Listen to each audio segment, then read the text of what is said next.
할렐루야, 행복하십시오. 성령 충만하십시오.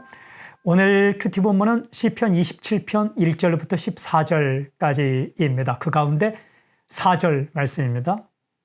내가 여호와께 바라는 한 가지 일, 그것을 구하리니 곧 내가 내 평생에 여호와의 집에 살면서 여호와의 아름다움을 바라보며 그의 성전에서 사모하는 그것이라. 방금 읽은 구절을 유심히 관찰해 보면 이런 표현이 나옵니다. 내가 여호와께 바라는 한 가지 일. one thing, 한 가지 일. 그러니까 내가 하나님께 바라는 한 가지 일.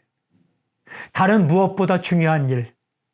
이 세상에 그 무엇과도 바꿀 수 없는 한 가지 일이란 고백이죠. 그것이 무엇입니까? 이렇게 되어 있어요. 여호와의 아름다움을 바라보며 하나님의 아름다움을 보는 것입니다. 하나님의 아름다움을 바라보는 것이 내가 원하는 one thing, 한 가지입니다. 라는 고백이에요.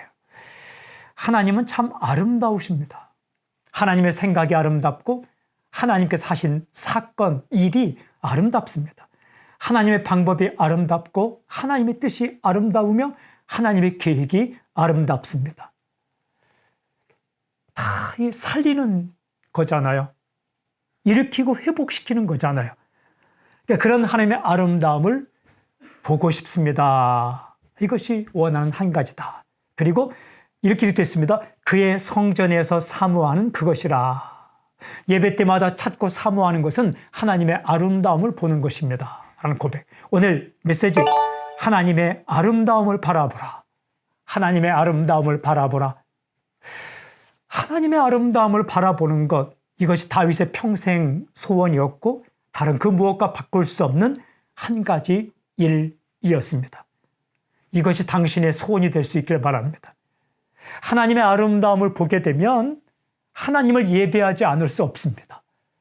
하나님의 아름다우심을 보게 되면 하나님을 사랑하지 않을 수가 없습니다. 기억하십시오. 당신을 향한 하나님의 사랑이 아름답습니다. 이 세상을 향한 하나님의 계획과 뜻이 아름답습니다. 하나님 만드신 세상이 아름답습니다. 당신을 향한 하나님의 계획과 생각이 얼마나 아름다운지요.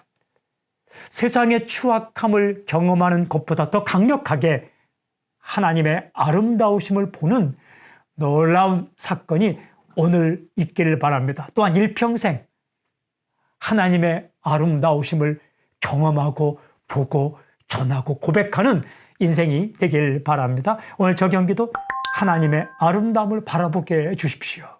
아멘.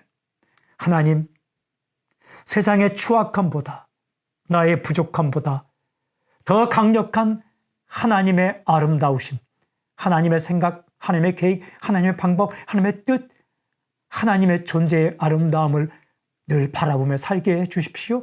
예수님의 이름으로 기도합니다. 아멘.